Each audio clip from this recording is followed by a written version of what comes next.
Good evening, everyone, and welcome to the Great Hall of Cooper reunion. My name is Dan Cameron. I'm going to be doing the officiating tonight, as well as moderating. Saskia, the Dean of the Art School of reunion, by whose gracious invitation we're here tonight, is actually ill and abroad and on doctor's orders stayed abroad.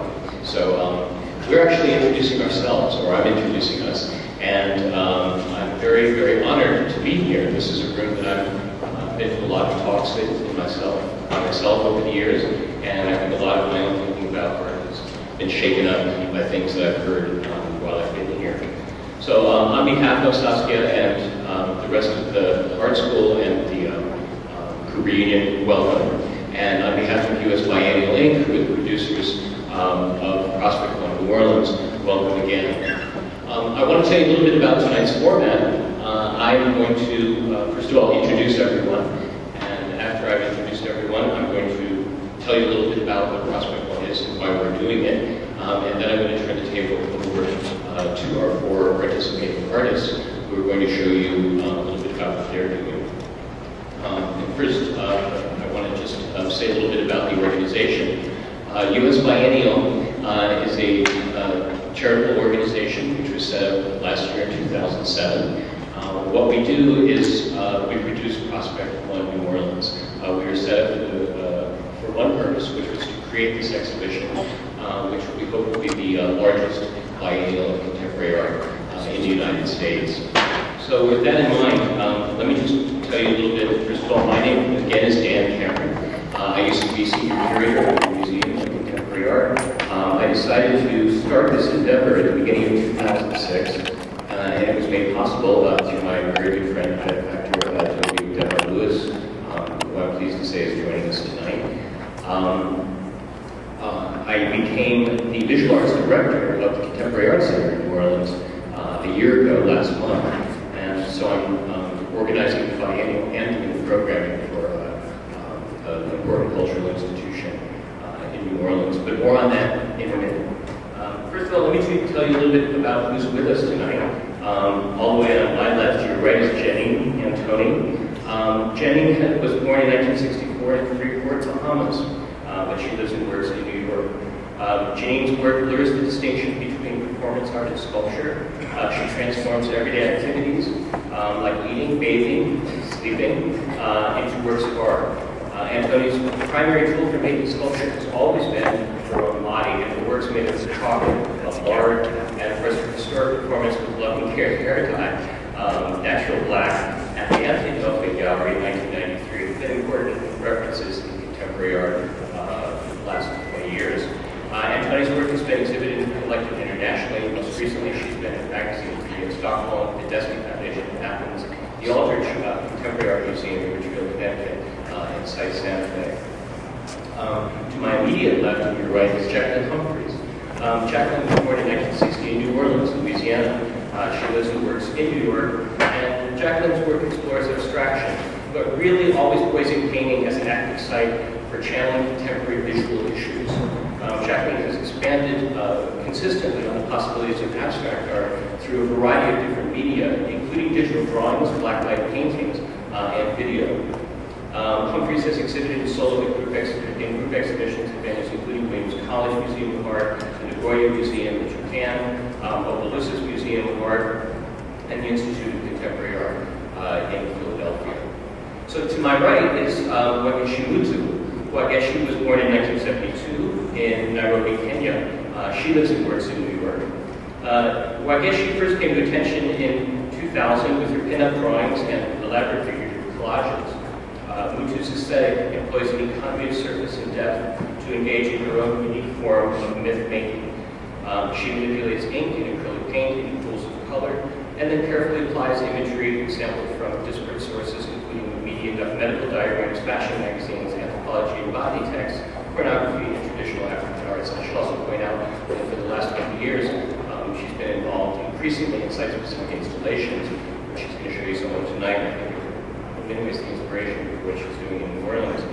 Wangechi Mutu's work has been exhibited at the Brooklyn Museum of Art, Site Santa Fe, the San Francisco Museum of Modern Art, and most recently at the New Museum of Contemporary Art here in New York, and the Destry Foundation for Contemporary Art in Athens.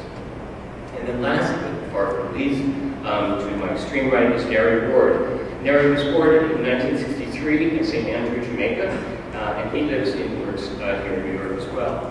Nari Ward utilizes mostly discarded objects, materials found in the urban landscape, to create sculptures and large-scale installations.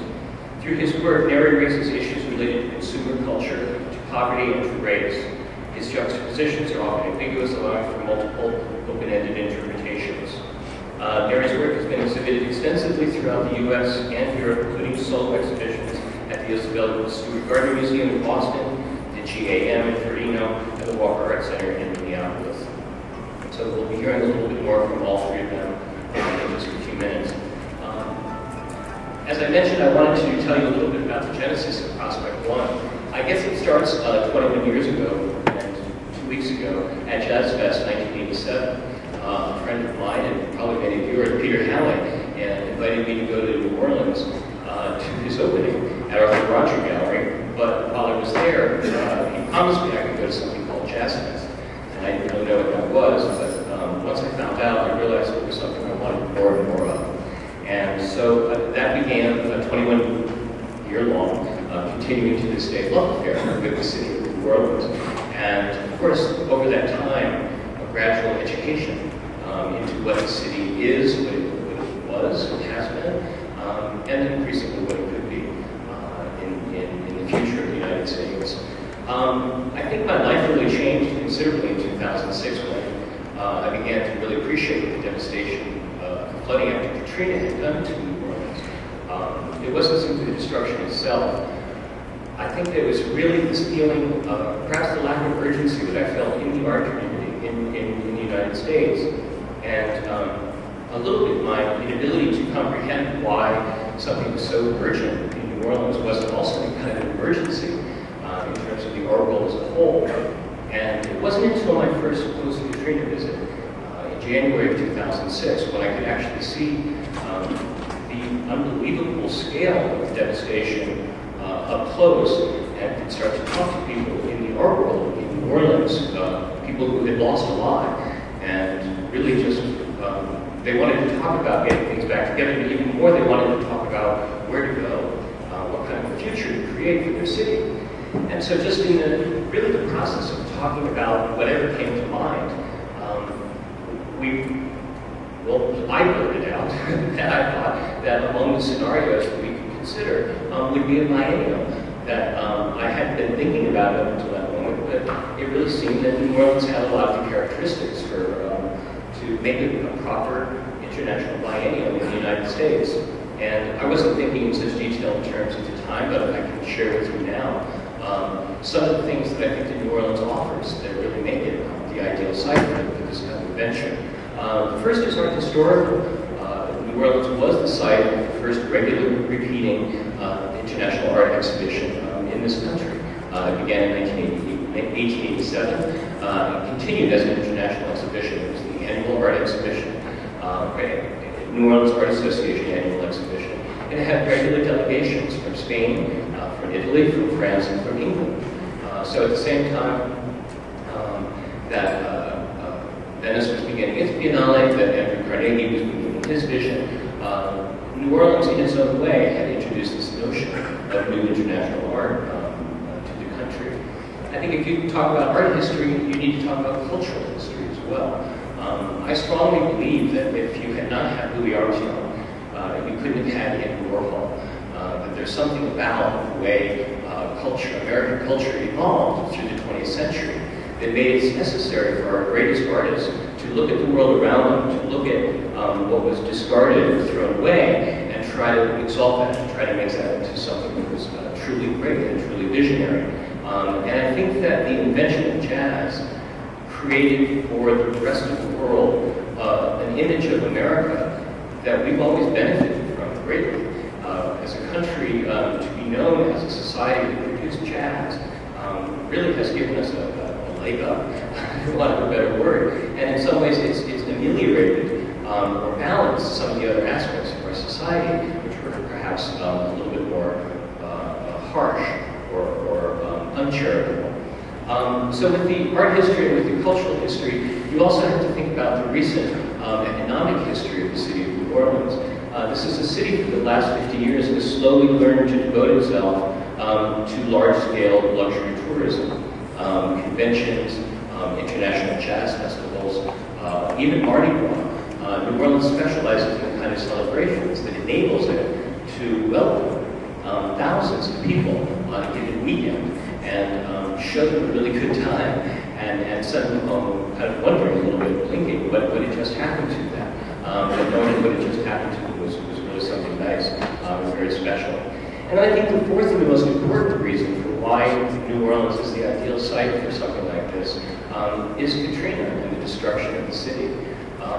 You know, whatever your political leanings, and I think politics eventually does enter into this discussion, I think it's really hard to look at what happened in New Orleans as an American and really reconcile for yourself the kind of country we live in and the abilities that this country has to do almost anything it wants to do.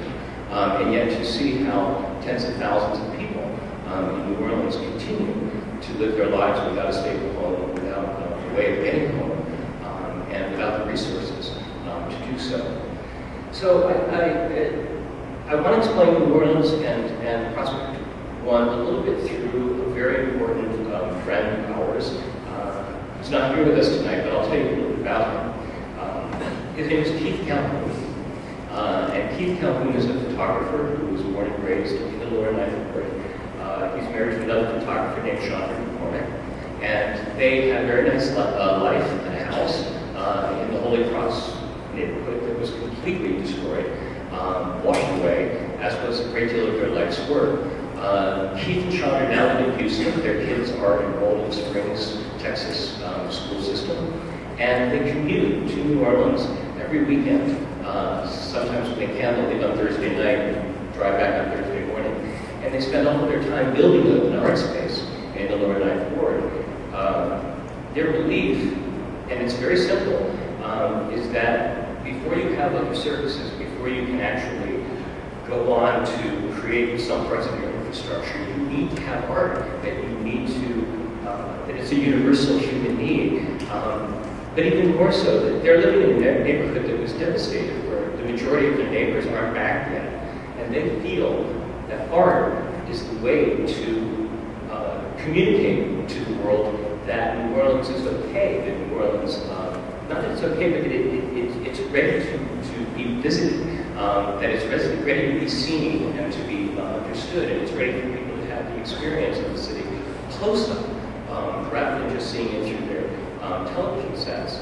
So last summer, Mark Bradford, the artist, found L9, the space that Keith and Chandra had started. And it was still in a very nascent form in the Lower Ninth Ward. And in talking to them, he realized that the vision that they had was very similar to the vision that I had been talking about from the beginning, that I really believed that the time was right to have an international art exhibition in New Orleans, because there's so much interest in contemporary art in our society now, and there's so much interest in New Orleans and being part of the city as it rebuilds itself culturally, that in the end, to be able to bring your neighbors back to the Lower Ninth Ward, and to be able to bring humanity back to New Orleans, to be able to bring the art world to New Orleans, are almost the same vision. So I met Keith and Chandra, as I said, last August, and suddenly everything about the project began to click. Even though our exhibition is spreading throughout the city, even though the vast majority of the works that are presented in the exhibition will be presented in institutional settings, I think what the major breakthrough for us has been is the connection that we've made to one of the most devastating neighborhoods in the city, and to learn that there are visual artists there, and these are visual artists who very much want to collaborate, who very much want to connect with the outside world and create a vision for the future of New Orleans through contemporary art. So just to give you a few factoids, and then I'm going to let the artists who are on the stage share this with you. We are moving ahead with an opening plan for Halloween, which I think is the ideal time to be opening anything in New Orleans. We have preview days for our biennial on the 30th and the 31st of October, Thursday and Friday. And then we cut the ribbon on Saturday, November 1st. And this is a free biennial.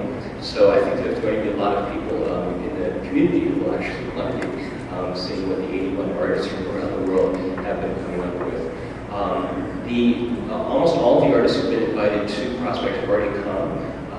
In fact, many of them have made multiple visits to see the sites and begin developing more projects, including everyone who's sitting on the table with me now. And we have probably 20 different venues throughout the city, including several of them in the lower ninth ward. So in the end, we are asking people to come, not just see an exhibition, but to see a city, to see an entire city from one end to the other, and to treat the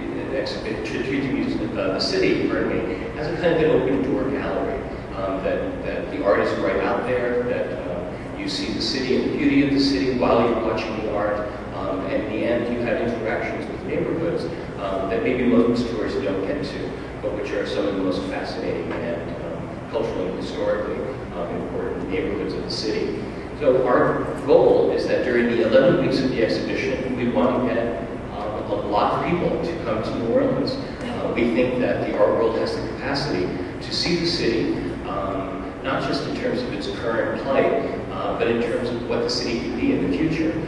We think that it's the art world that really it's missing.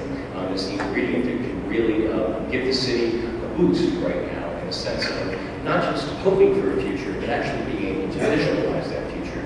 Because a lot of the artists that we've invited are taking that step in their proposals and trying to make projects that don't just rebuild the city, but look at it in a completely different way than it was before the storm. So that's all I want to say about the topic right now. Besides being your moderator tonight, I'm also the computer operator and the bottle washer. And I'm going to turn this over to Jacqueline and Antoni, who's going to tell you a little bit about what she's thinking of. Thank you.